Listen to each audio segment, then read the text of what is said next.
مساء الخير على كل مستمعي ومشاهدي قناة راديو عز الشباب. أهلا بكم من داخل نادي المطرية. استنونا في أجمد اللقاءات بمناسبة المولد النبوي الشريف.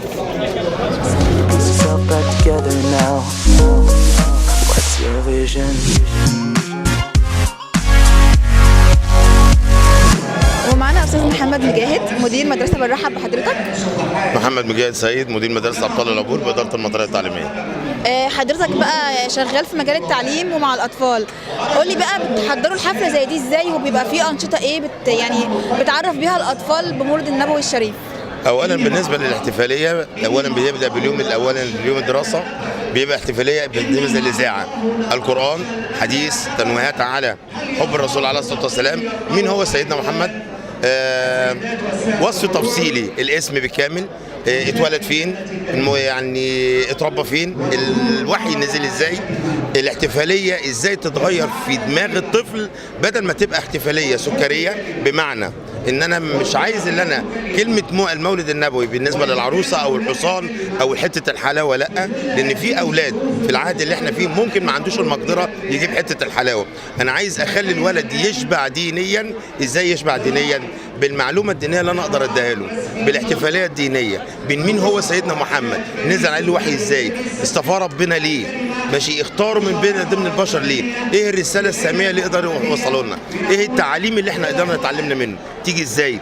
تيجي من المعلومات العامه، تيجي من الاذاعه، تيجي من الاحتفاليه الجميله، تيجي من اللي هو رسم وصف تفصيلي بيوم ديني جميل شعبي على مستوى الطفل اللي معايا، على مستوى دماغه، لان انا ما بطالبش الطالب الثانوي، انا بتعامل مع طفل ابتدائي، لازم احببه في الدين. احببه ازاي؟ بالمعلومات اللي زي ديت. تغرس فيه برضه مبادئ لسه، يعني لسه برضه ما يعرفش حاجه.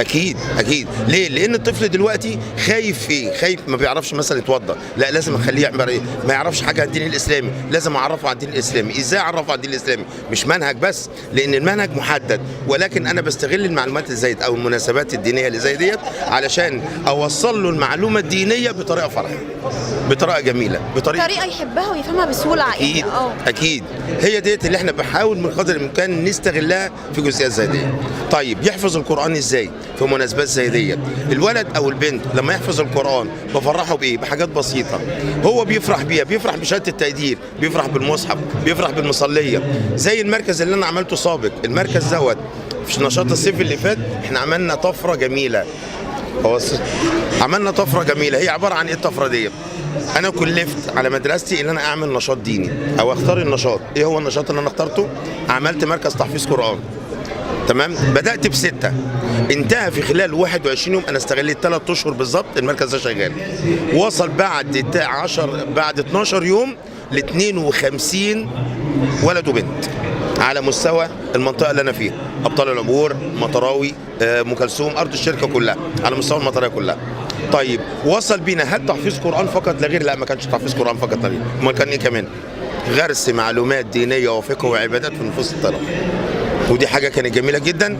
الولد والبنت فرحوا بايه؟ فرحوا بالمصليه، فرحوا بالقلم، فرحوا بالمصحف الشريف، فرحوا بالزيارات الجميله من الاستاذ عصام من القيادات التعليميه، الاستاذ احمد شعبان بامانه ربنا الراجل عندنا مدير عام الاداره بيشجع كل الكوادر دي كلها. فاحنا بنحاول نطلع جيل نشء عارف ما معنى كلمه الدين وسمه الدين وصفاء وسمه الدين بتاعتنا. الحمد لله. ربنا يوفقك يا رب وتبقى دايما من نجاح لنجاح. كل سنه وحضرتك طيب. وانت بصحه وسلامه يا فندم، وسعيد بامانه ربنا، وبشكر الاستاذ عصام والناس القائمين على الحفل الجميل، وبشكر تشريف حضراتكم كلنا في المطريه. اهلا وسهلا بكم يا فندم. شكرا يا فندم.